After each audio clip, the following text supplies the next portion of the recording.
It's me Chinchu. ഇന്നത്തെ നമ്മുടെ topic residential status ആണ്. അത് ഡയറക്റ്റ് ടാക്സിന്റെ വളരെ ഇമ്പോർട്ടൻ്റ് ആയിട്ടുള്ള ഒരു ടോപ്പിക്കാണ്. ഇത് അനീഷിന്റെ റിക്വസ്റ്റഡ് വീഡിയോ ആണ്. പിന്നെ CA ആയാലും CMA ആയാലും ഇന്റർ ലെവൽ ആണെങ്കിലും ഫൈനൽ ലെവലിലാണെങ്കിലും വളരെയധികം റെലവൻ്റ് ആയിട്ടുള്ള ഒരു ടോപ്പിക്കാണ്. അപ്പോൾ let's get started. First of all ഞാൻ സിറ്റിസൺഷിപ്പിനെ പറ്റിയും നാഷണാലിറ്റിയെ പറ്റിയും ജസ്റ്റ് ബ്രീഫായിട്ടൊന്ന് പറയാം. സിറ്റിസൺഷിപ്പ് എന്ന് പറയുമ്പോൾ നമുക്ക് ഏത് കൺട്രിയിൽ ചെന്നിട്ടും സിറ്റിസൺഷിപ്പ് എടുക്കാൻ പറ്റും. ഇപ്പോൾ അമേരിക്കയിൽ ചെന്നിട്ട് അവിടുത്തെ അമേരിക്കൻ ഗവൺമെൻറ് ആയിട്ട് നമ്മൾ രജിസ്റ്റർ ചെയ്യുവാണെങ്കിൽ നമുക്ക് സിറ്റിസൺഷിപ്പ് കിട്ടും, അമേരിക്കൻ സിറ്റിസൺ എന്ന് കിട്ടും. അങ്ങനെ കിട്ടിയാൽ അവിടുത്തെ കുറേ എന്താ പറയുക റൈറ്റ്സ് കിട്ടും, റെസ്പോൺസിബിലിറ്റീസ് കാണും. അതൊക്കെയാണ് സിറ്റിസൺഷിപ്പ്. അപ്പം നമുക്ക് ഡിഫറെൻറ്റ് കൺട്രീസിൽ സിറ്റിസൺഷിപ്പ് ഹോൾഡ് ചെയ്യാൻ പറ്റും.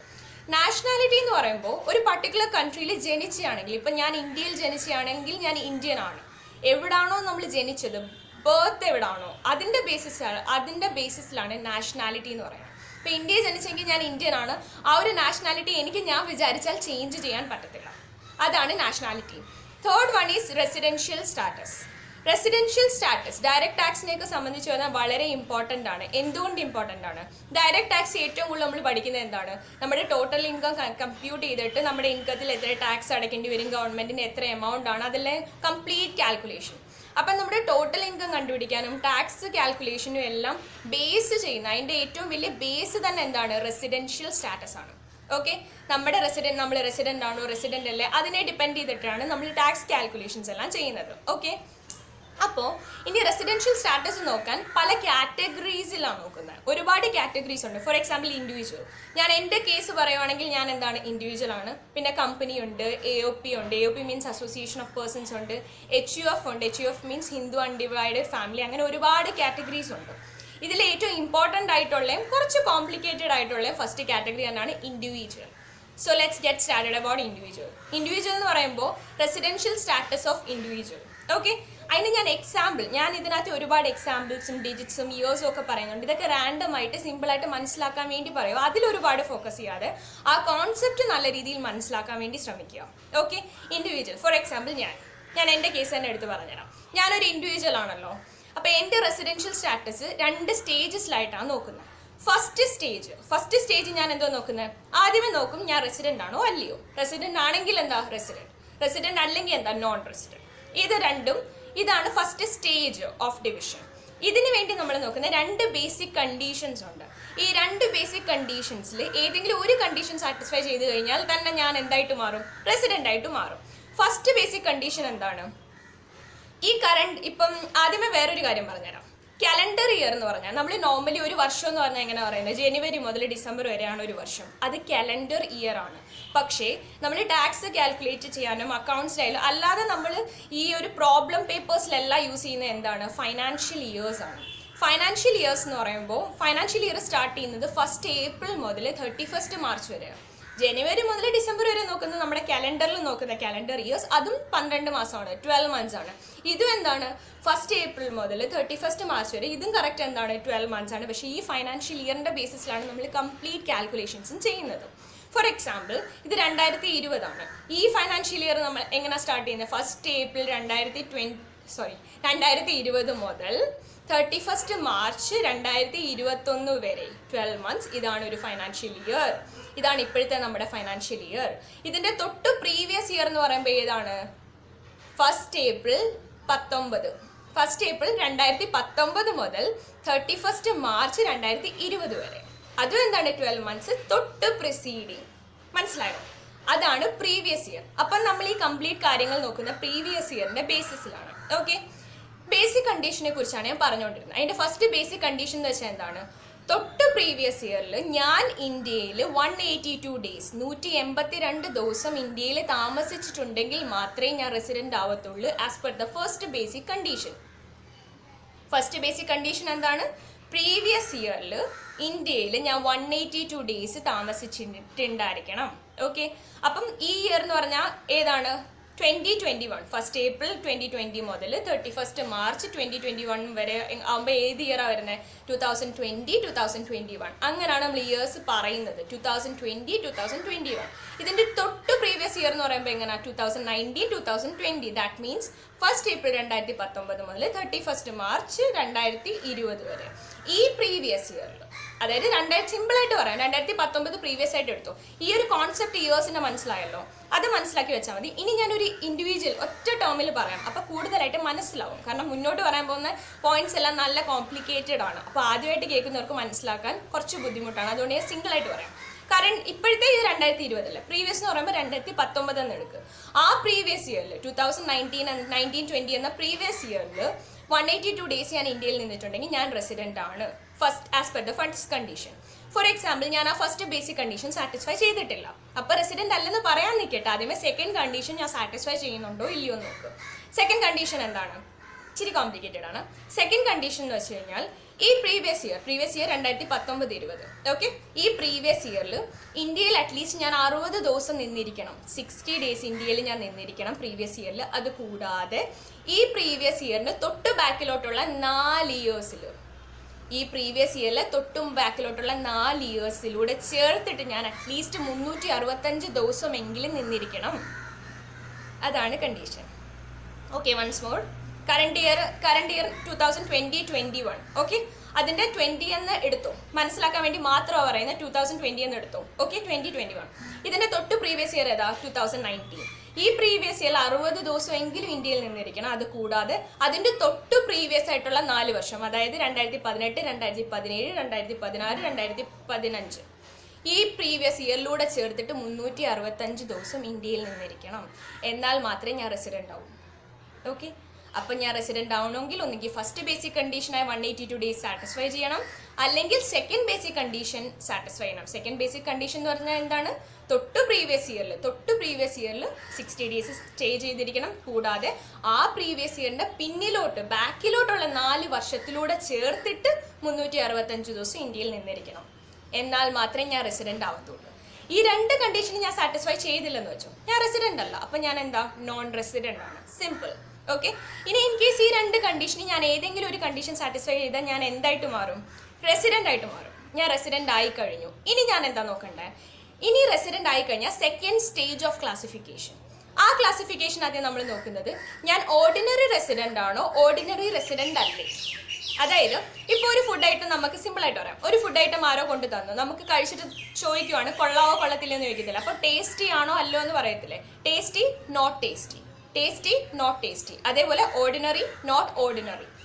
അപ്പോൾ റെസിഡന്റ് ആയി കഴിഞ്ഞാൽ ഒന്നുകിൽ ഓർഡിനറി ആയിരിക്കും, അല്ലെങ്കിൽ നോട്ട് ഓർഡിനറി ആയിരിക്കും. അതാണ് സെക്കൻഡ് സ്റ്റേജ്. ഈ സെക്കൻഡ് സ്റ്റേജ് ഓഫ് ക്ലാസിഫിക്കേഷനകത്തിൽ 2 അഡീഷണൽ കണ്ടീഷൻസ് ആണുള്ളത്. ഈ 2 അഡീഷണൽ കണ്ടീഷൻസ് കൂടെ ഒരുമിച്ച് സാറ്റിസ്ഫൈ ചെയ്താൽ മാത്രമേ ഓർഡിനറി റെസിഡന്റ് ആവത്തുള്ളൂ. മുമ്പേ ഏതെങ്കിലും ഒന്ന് സാറ്റിസ്ഫൈ ചെയ്ത റെസിഡന്റ് ആയേനെ. പക്ഷേ ഈ കേസിൽ 2 കണ്ടീഷനോട് ഒത്തൊരുമിച്ച് സാറ്റിസ്ഫൈ ചെയ്താൽ മാത്രമേ എന്താവത്തുള്ളൂ? ഓർഡിനറി റെസിഡന്റ് ആവത്തുള്ളൂ, അല്ലെങ്കിൽ ഓർഡിനറി റെസിഡന്റ് അല്ല. അപ്പൊ ആ കണ്ടീഷൻസ് എന്തൊക്കെയാണ്? First condition. Okay, first condition എന്ന് പറഞ്ഞാൽ ഈ പ്രീവിയസ് ഇയർ 2020-21 ആണല്ലോ നമ്മുടെ ഈ ഗോയിങ് കറണ്ട് ഇയർ. അതിന് പ്രീവിയസ് ഇയർ ഏതാ? 2019-20, അതായത് 2019 എന്ന് വിളിച്ചു. 2019 പ്രീവിയസ് ഇയറിനെ വിളിച്ചു. 19-20 ആണ് ഞാൻ എടുത്തെടുത്ത് പറഞ്ഞ ആ കാര്യം. ആ ഒരു കോൺസെപ്റ്റ് നിങ്ങൾ കളയില്ല. അതുകൂടെ വെച്ചിട്ട് പറഞ്ഞാൽ കോംപ്ലിക്കേറ്റഡ് ആയി പോകും. സിമ്പിൾ ആക്കാൻ വേണ്ടിയിട്ടാണ് ഞാൻ ഇങ്ങനെ പറയുന്നത്. ഓക്കെ, 2019 എടുത്തോ. 2019-20 2019 പ്രീവിയസ് ഇയറിന് എടുത്തോ. ഈ പ്രീവിയസ് ഇയറിന് തൊട്ട് ബാക്കിലോട്ടുള്ള 7 വർഷത്തിലൂടെ ചേർത്തിട്ട്, ഓക്കെ, പ്രീവിയസ് ഇയർ ഏതാ? 2019 ആണ്. അതിന്റെ തൊട്ട് പിന്നിലോട്ടുള്ള 7 വർഷത്തിനെ കൂടെ ചേർത്തിട്ട് 730 ദിവസം 730 ഡേയ്സ് എങ്കിലും ഇന്ത്യയിൽ താമസിച്ചിട്ടുണ്ടായിരിക്കണം. അതാണ് ഫസ്റ്റ് അഡീഷണൽ കണ്ടീഷൻ. ഓക്കെ, അപ്പൊ കറണ്ട് ഇയർ 2020 ആണെങ്കിൽ പ്രീവിയസ് ഇയർ ഏതാ?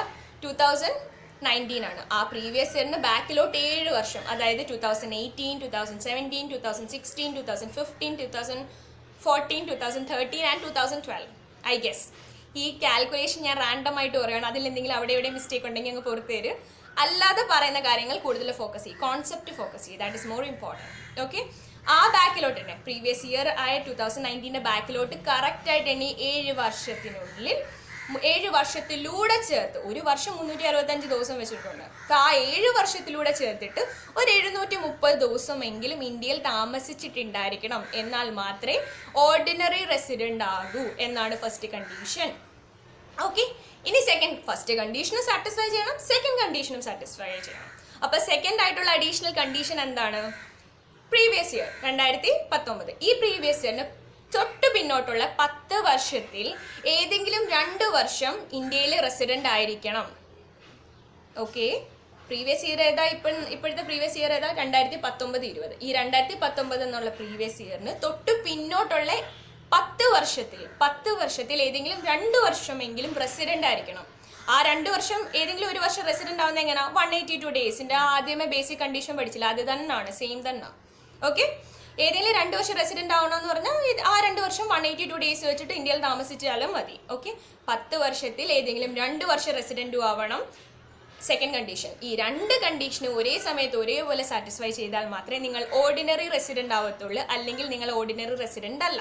ഓക്കെ, ഇനി സപ്പോസ് ഞാൻ ആദ്യമേ റെസിഡന്റ് ആയി കഴിഞ്ഞു, രണ്ടാമത് ഈ 2 കണ്ടീഷന് ഒരു കണ്ടീഷൻ സാറ്റിസ്ഫൈ ചെയ്തു, ഒരു കണ്ടീഷൻ സാറ്റിസ്ഫൈ ചെയ്തില്ല. അങ്ങനത്തെ കേസിൽ എന്താണ്? ഞാൻ റെസിഡന്റ് ആണ് but not ordinary resident. Resident but not ordinary resident. Short ആയിട്ട് എങ്ങനെ പറയാം? RBNOR, RBNOR, resident but not ordinary resident. ഞാൻ പഠിച്ച സമയത്ത് അങ്ങനെയൊക്കെയായിരുന്നു പറയുന്നത്. പിന്നെന്താണ്? സപ്പോസ് ഞാൻ റെസിഡന്റുമായി ഈ 2 കണ്ടീഷൻസും ഒരേപോലെ സാറ്റിസ്ഫൈ ചെയ്തിട്ടുണ്ടെങ്കിൽ ഞാൻ ആരാവും? റെസിഡന്റും ഓർഡിനറി റെസിഡന്റും ആകും. That means resident and ordinary resident. Resident and ordinary resident, which means RAOR, RAOR, resident and ordinary resident. Okay, I think the concept is clear. ഇതാണ് ഇൻഡിവിജ്വലിന്റെ കേസ്. ഇതിന്റെ ബേസിസിൽ കോൺസെപ്റ്റ് തിയററ്റിക്കൽ ആയിട്ട് ചോദിക്കാം, അല്ലെങ്കിൽ പ്രോബ്ലംസ് ചോദിക്കാം, എങ്ങനെ വേണേൽ നിങ്ങൾക്ക് എക്സാമിൽ ക്വസ്റ്റ്യൻസ് പ്രതീക്ഷിക്കാം. ഓക്കെ, ഇത്രയാണ് ഇൻഡിവിജ്വലിന്റെ കേസ്. ഇനി ഞാൻ സെക്കൻഡ് കേസ് പറയാം. HUF, Hindu undivided family. HUF, Hindu undivided family. HUFന്റെ കേസിൽ എങ്ങനെ പറയാം? HUFന്റെ കേസിൽ റെസിഡന്റ് ആണോ റെസിഡന്റ് അല്ലേന്ന് ആദ്യമേ നോക്കുന്നത്. റെസിഡന്റ് ആണോ നമ്മൾ നോക്കുന്നത് എങ്ങനെയാ? സപ്പോസ് ABC ഒരു HUFന്റെ പേരാന്ന് വെച്ചോ, ഞാൻ റാൻഡം ആയിട്ട് പറയാണ്. ABC എന്നുള്ള ഒരു HUF എന്ന് വെച്ചോ. ഓക്കെ, ഈ ABCയെ കൺട്രോൾ ചെയ്യുന്ന, ഈ HUFനെ കൺട്രോൾ ചെയ്യുന്നതും മാനേജ് ചെയ്യുന്നതും ഫുൾ കാര്യങ്ങൾ, ഇതിന്റെ അഫയേഴ്സും കാര്യങ്ങളും ഡിസിഷൻസും എല്ലാം കൺട്രോൾ ചെയ്യുകയും മാനേജ് ചെയ്യുകയും എല്ലാം ചെയ്യുന്നത് അമേരിക്കയിൽ നിന്ന് ഒരാളാണ്, അല്ലെങ്കിൽ ലണ്ടനിൽ നിന്ന്, അതായത് ഇന്ത്യയിലെ അല്ല, കംപ്ലീറ്റ് ആയിട്ട് മാനേജ് ചെയ്യാൻ കൺട്രോൾ ചെയ്യുന്നത് മറ്റേതെങ്കിലും കൺട്രിയിൽ നിന്നാണെങ്കിൽ ആ HUF നോൺ റെസിഡന്റ് ആണ്. പക്ഷേ അത് മാനേജ് ചെയ്യാൻ കൺട്രോൾ ചെയ്യും ഒന്നെങ്കിൽ പൂർണ്ണമായി ഇന്ത്യയിൽ നിന്നാണ്, അല്ലെങ്കിൽ പകുതി, പാർട്ട്ലി. ഹോൾലി എന്ന് വെച്ച് കഴിഞ്ഞാൽ പൂർണ്ണമായിട്ട്, കംപ്ലീറ്റ്ലി. ഓക്കെ, പാർട്ട്ലി എന്ന് വെച്ചാൽ ഏകദേശം അല്ലെങ്കിൽ പകുതിയോളം, പാർട്ട്ലി കുറച്ചെങ്കിലും പകുതിയെങ്കിലും അല്ലെങ്കിൽ പൂർണ്ണമായിട്ടോ ഇന്ത്യയിലാണ് HUF കൺട്രോൾ ചെയ്യുകയും മാനേജ് ചെയ്യപ്പെടുകയും ചെയ്യുന്നതെങ്കിൽ HUF എന്താണ്? റെസിഡന്റ് ആണ്. അല്ലെങ്കിൽ HUF എന്താണ്? നോൺ റെസിഡന്റ് ആണ്. സപ്പോസ് ഇന്ത്യയിലാണ് ABC കംപ്ലീറ്റ്ലി മാനേജ് ചെയ്യപ്പെടുന്നത് കേരളത്തിൽ നിന്നാണ്. സോ ഡെഫിനറ്റ്ലി അത് ഇന്ത്യയിൽ നിന്നാണ്, അതുകൊണ്ട് അത് റെസിഡന്റ് ആണ്. അപ്പോൾ റെസിഡന്റ് ആയി കഴിഞ്ഞാൽ നമ്മൾ ഇനി അടുത്ത് എന്താ നോക്കുന്നത്? HUF ഓർഡിനറി റെസിഡന്റ് ആണോ ഓർഡിനറി റെസിഡന്റ് അല്ലേ? ഓക്കെ, HUF ഓർഡിനറി റെസിഡന്റ് ആണോ അല്ലയോ എന്ന് ചെക്ക് ചെയ്താൽ മുമ്പേ കണ്ടീഷൻസ് പറഞ്ഞില്ല, എന്തോ additional condition, individual AC ordinary ആണോ അല്ലയോ നോക്കാൻ വേണ്ടി, ഇല്ല 730 ഡേയ്സിന്റെയും ഇല്ല 2 out of 10 ഇയേഴ്സിന്റെ കേസ് പറഞ്ഞില്ല, അതേ കണ്ടീഷൻസ് ആണ് ഇവിടെ ആപ്ലിക്കബിൾ ആവുന്നത്. പക്ഷേ HUFന്റെ കേസിൽ ആർക്കാണ് അപ്ലൈ ചെയ്യുന്നത്? കർത്ത എന്ന് പറയുമ്പോൾ ആരാണ്? ഈ കാർണവർ എന്നൊക്കെ പറയത്തില്ല, അതുപോലെ HUFന്റെ ഹെഡാണ്, കംപ്ലീറ്റ് കാര്യങ്ങൾ ഓർഗനൈസ് ചെയ്യുന്ന മാനേജ് ചെയ്യുന്ന HUFന്റെ ഹെഡായിട്ട് പറയുന്ന ആളാണ് കർത്ത. ഈ കർത്ത ഇന്ത്യയിൽ ഓർഡിനറി റെസിഡന്റിന്റെ അതേ കണ്ടീഷൻസ് സാറ്റിസ്ഫൈ ചെയ്ത് കഴിഞ്ഞാൽ HUF എന്താണ്? ഓർഡിനറി റെസിഡന്റ് ആണ്, അല്ലെങ്കിൽ HUF ഓർഡിനറി റെസിഡന്റ് അല്ല. ആ 2 കണ്ടീഷൻസ് എന്തൊക്കെയായിരുന്നു? തൊട്ട് പ്രീവിയസ് ഇയർ 2019 തൊട്ട് അതിന് പ്രീവിയസ് ആയിട്ട് എടുക്കുന്ന കറക്റ്റ് 7 ഇയേഴ്സ്, 7 വർഷത്തിൽ മൊത്തത്തിൽ 730 ദിവസമെങ്കിലും ഇന്ത്യയിൽ താമസിച്ചിട്ടുണ്ടായിരിക്കണം കർത്ത. അല്ലെങ്കിൽ അല്ല, അതിന്റെ കൂടെ തന്നെ സെക്കൻഡ് കണ്ടീഷൻ എന്തായിരുന്നു? പ്രീവിയസ് ഇയർ, കറണ്ട് ഇയർ എന്താണ്? 2020-21. പ്രീവിയസ് ഇയർ ഏതാണ്? 2019-20. അതിനെ 2019 എന്ന് പറയുന്നു. ആ പ്രീവിയസ് ഇയറിന് തൊട്ട് പ്രീവിയസ് ആയിട്ടുള്ള 10 വർഷം, തൊട്ട് പ്രിസീഡിങ് ആയിട്ടുള്ള 10 വർഷം, അടുപ്പിച്ച് 10 വർഷത്തിൽ ഏതെങ്കിലും 2 വർഷമെങ്കിലും റെസിഡന്റ് ആയിരിക്കണം. ഈ 2 കണ്ടീഷനോട് കർത്ത സാറ്റിസ്ഫൈ ചെയ്യുവാണെങ്കിൽ മാത്രം HUF എന്താണ്? റെസിഡന്റ് ആൻഡ് ഓർഡിനറി റെസിഡന്റ് ആണ്. അല്ലെങ്കിൽ HUF റെസിഡന്റ് ആണ് ബട്ട് നോട്ട് ഓർഡിനറി റെസിഡന്റ്, റെബനോർ ആണ്. ഓക്കെ, ഇപ്പൊ HUFന്റെ കേസിൽ ഇത്രയേ ഉള്ളൂ. ഇനി തേർഡ് കാറ്റഗറി എന്ന് പറയുമ്പോൾ അതിനകത്ത് ഒരുപാട് കാര്യമുണ്ട്. AOP വരും. AOP എന്ന് വെച്ചാൽ അസോസിയേഷൻ ഓഫ് പേഴ്സൺസ് എന്ന് വെച്ചാൽ കുറച്ച് കൂട്ടം ആൾക്കാർ ഒരുമിച്ച് വന്നിട്ട് ഒരു പർട്ടിക്കുലർ പേർപ്പസിന് വേണ്ടി ഒരു ഓർഗനൈസേഷൻ പോലെ ഫോം ചെയ്യുക. AOP ഡീറ്റെയിൽ ആയിട്ട് ഞാൻ പറയുന്നില്ല, ജസ്റ്റ് പറയാം. AOP ആയാലും LLP, ലിമിറ്റഡ് ലൈബിലിറ്റി പാർട്ട്ണർഷിപ്പ്, ഇതൊക്കെ എന്താ നമ്മൾ പഠിക്കുന്നുണ്ട് ഭാവിയിൽ. പിന്നെ പാർട്ട്ണർഷിപ്പ്, അങ്ങനെ ഈ റിമൈനിങ് എനി അതർ പേഴ്സൺ, മറ്റേതെങ്കിലും പേഴ്സൺ ആണ്. കമ്പനി ഇതിനകത്ത് വരുന്നില്ല. അതൊന്നും അല്ലാതെ ഈ AOP, LLP അല്ലെങ്കിൽ പാർട്ട്ണർഷിപ്പ്, ഈ കേസസിലൊക്കെ, ഈ കാറ്റഗറീസിൻ്റെ ഒക്കെ കേസിൽ റെസിഡന്റ് ആണോ അല്ലയോ എന്ന് മാത്രമേ നോക്കത്തുള്ളൂ. ഇവിടെ ഓർഡിനറി റെസിഡന്റ് എന്ന് പറഞ്ഞാൽ ഉള്ള കോംപ്ലിക്കേഷൻ ഇല്ല, ആ ഒരു കോംപ്ലിക്കേഷൻ വരുന്നില്ല. റെസിഡന്റ് ആണോ അല്ലയോ അത് മാത്രമേ ഇവിടെ നോക്കുന്നുള്ളൂ. അപ്പൊ റെസിഡന്റ് ആണോ അല്ലയോ എന്ന് എങ്ങനെയാണ് നോക്കുന്നത്? ഇതേപോലെ തന്നെ ഈ LLP ആയാലും പാർട്ട്ണർഷിപ്പ് ആയാലും ഈ ഒരു particular thing any other person ആണെങ്കിലും അയാളെ കൺട്രോൾ ചെയ്യുന്നത്, അതിനെ കൺട്രോൾ ചെയ്യുക, മാനേജ് ചെയ്യുന്ന ഇന്ത്യയിൽ നിന്നാണെങ്കിൽ റെസിഡന്റ് ആണ്, ഇന്ത്യയിൽ നിന്നല്ല ഹോൾലി അല്ലെങ്കിൽ പാർട്ട്ലി മുഴുവനായിട്ടോ പകുതിയോളം ഇന്ത്യയിൽ നിന്നാണ് കൺട്രോൾ ചെയ്യുക, മാനേജ് ചെയ്യാൻ ചെയ്യുന്നതെങ്കിൽ റെസിഡന്റ് ആണ്. ഇന്ത്യയിൽ നിന്നല്ല മറ്റേതെങ്കിലും കൺട്രിയിൽ നിന്നാണ് മാനേജ് ചെയ്യാൻ കൺട്രോൾ ചെയ്യാൻ ചെയ്യുന്നതെങ്കിൽ സോ നോൺ റെസിഡന്റ് ആണ്. ഇത്രയേ ഉള്ളൂ ഈ ഒരു കാറ്റഗറൈസേഷൻ. അപ്പോൾ ഇതാണ് നമ്മുടെ ഫസ്റ്റ് പാർട്ട്, ഡയറക്റ്റ് ടാക്സിന്റെ ഫസ്റ്റ് പാർട്ടാണ്. ഇഷ്ടപ്പെട്ടെന്ന് വിചാരിക്കുന്നു, മനസ്സിലായെന്ന് വിചാരിക്കുന്നു. In case of any suggestions, doubts or clarifications, just drop it down in the comment section. Don't forget to subscribe my channel and hit that bell icon too. And till next time, take care, bye bye, see you.